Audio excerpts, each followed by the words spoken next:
Ladies and gentlemen, thank you again for your patience and for coming out to the Omaha Funnybone.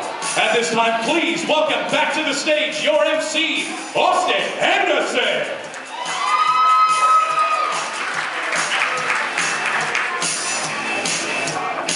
All right, whole new intro. All right, love it. You guys all get settled? Hey, Mike, shut up. I wish I knew everybody's name in the audience. That would be awesome. I could always call them out. Hey, Rude, shut up! Showtime. Ladies and gentlemen, next comic coming to the stage, and actually radio host extraordinaire that I love to listen to. Please put your hands together for Steve King from 105.9.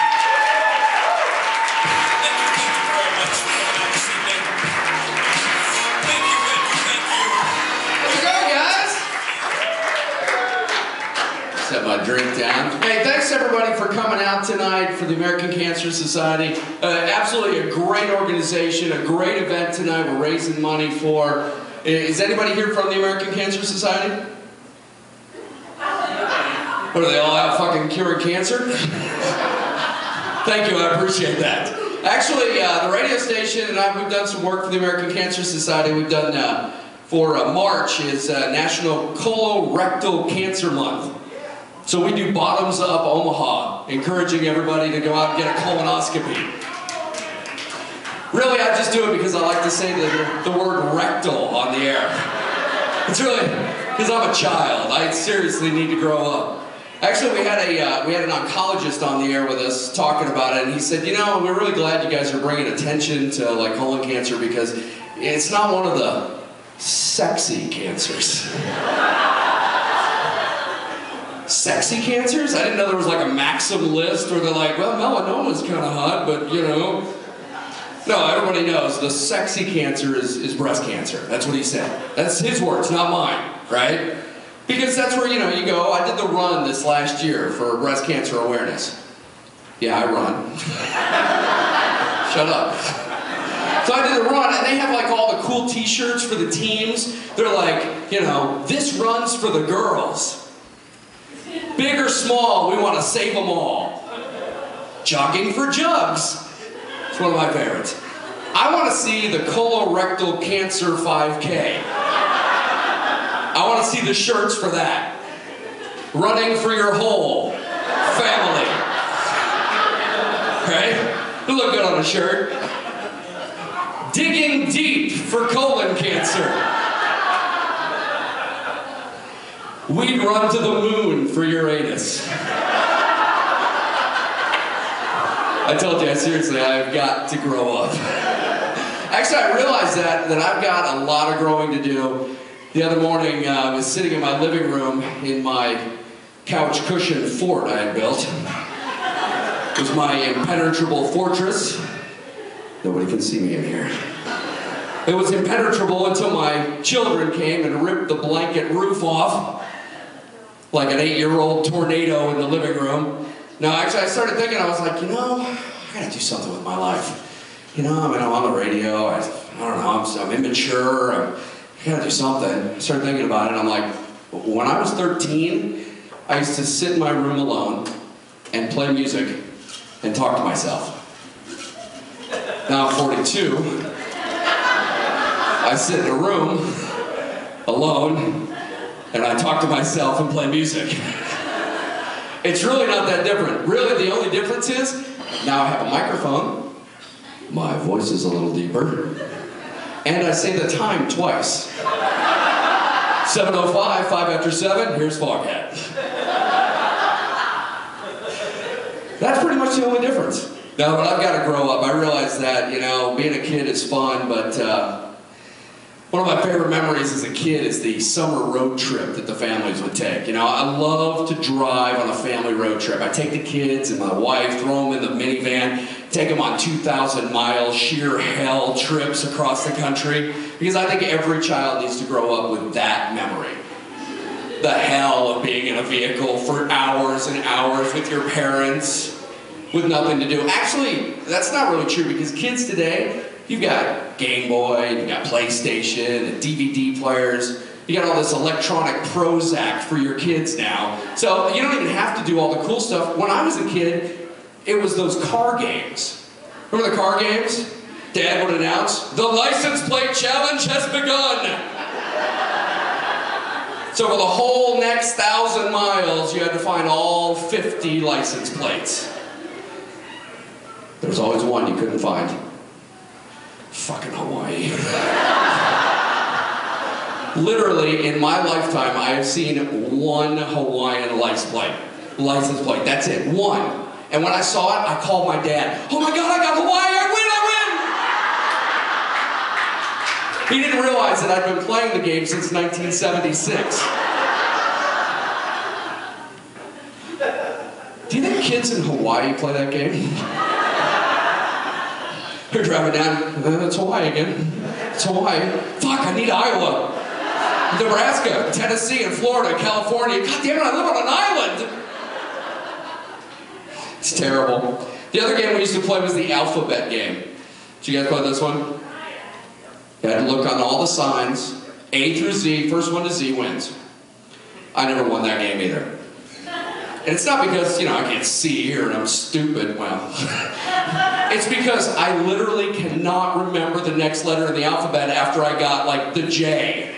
Because I go, oh, there's Jacksonville Lakes, J. A, B, C, D, E, F, G, H, I, J, K. Fuck, it went by, it's a K on that one.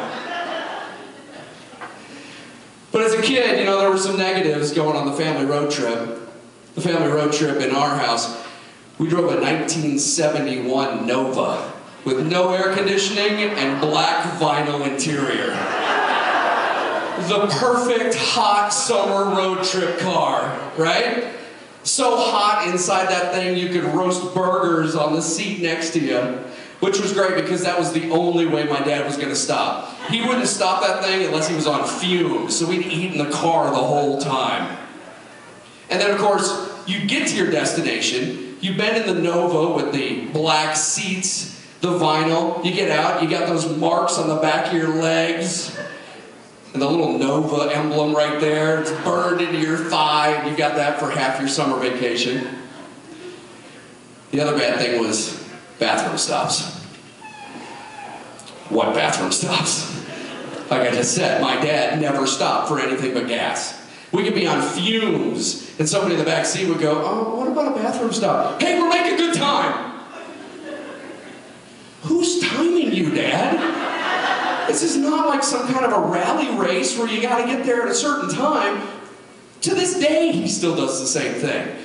But what was horrible was, if you were in the back seat, it was me and my brother's 3 years younger than me, and if we were in the back seat, and one of us said, "Dad, I gotta go to the bathroom," my dad would reach down under the seat of the Nova, and he would pull out the infamous pee bottle. A glass, 16-ounce RC Cola bottle. I figure he picked RC Cola because it tastes like piss anyway. So he'd hand that thing back, and you'd have to balance yourself on the seat. You're driving down the road, and you're like... Apparently I was huge as a child. You're peeing all over everything. And what was bad is, like I said, my brother, he's 3 years younger than me. So I'd have to help him when he'd have to pee. His aim was off, so I'd have to hold it for him. The bottle, not...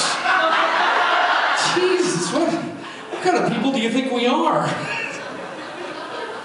Yeah, those are good memories, but it's time to grow up.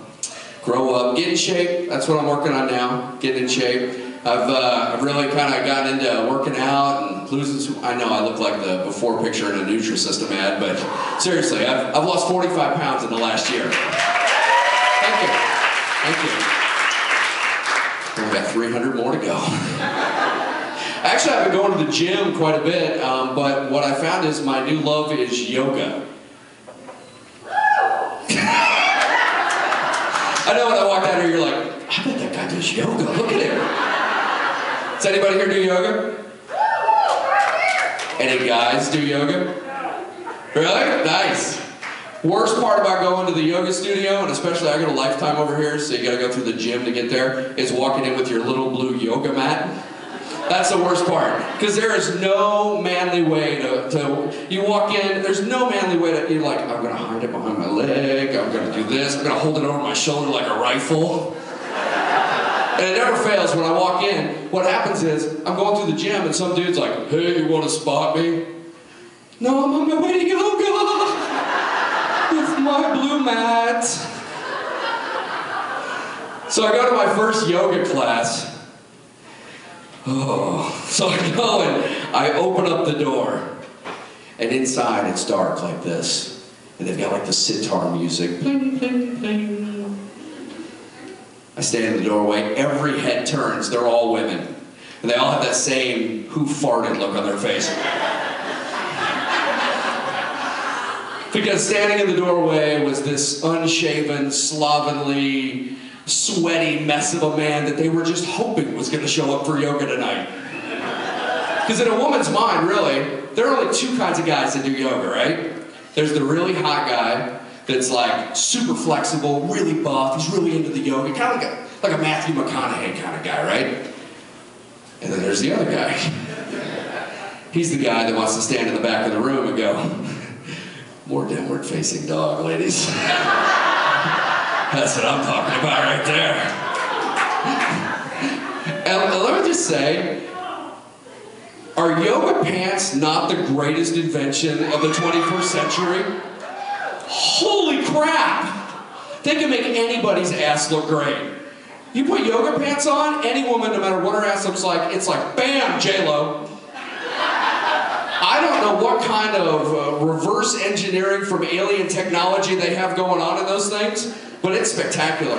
I swear, I could leave the stage right now. I could put on a pair of yoga pants. I could come back up here. You guys would all laugh and point, until I turned around and you'd be like, oh my God, fucking Brad Pitt's here! Not this ass, but that ass. Yep. So anyway, so I go to the first yoga class and my instructor says, okay, we're going to do something called Uttasana. Uttasana. Which apparently Uttasana in yoga means there's no fucking way you can do this. Basically, you roll down and you put your forehead where your ankles are. And I'm like, sure, I got the perfect yoga physique. I can do that, right? So I start, and I'm like, hey, I'm doing it. Oh, no. Because my fat gets in the way. It's a fat speed bump. It's a levee of fat, and unlike Led Zeppelin's levee, this one's not going to break. So our teacher comes over and she's gonna help. So she comes over and she's like pushing on me, like she's trying to close an overstuffed suitcase. And I'm, oh God, oh. And then, and here come the fart faces. All over again. Oh, the stress of it all. Oh, you know what? It is a great night tonight. I appreciate everybody coming out. Everybody drinking up. Everybody got a pretty blue drink there, some beers, everything. Very nice. Drinking on a Wednesday night. Sure sign of an alcoholic. I've got to get up at 3 a.m. tomorrow and I'm drinking. Make your own correlation. By the way, I'm having a Bin Laden. That's 2 shots and a splash of water. Wait for it. I don't know about you guys, but I keep waiting for the guys from Deadliest Catch to pull him out of the ocean. We have 72 crabs and 1 dead asshole. Thanks, guys. That's my time. I appreciate it. Thanks for coming out for a great cause tonight. You guys have an awesome night.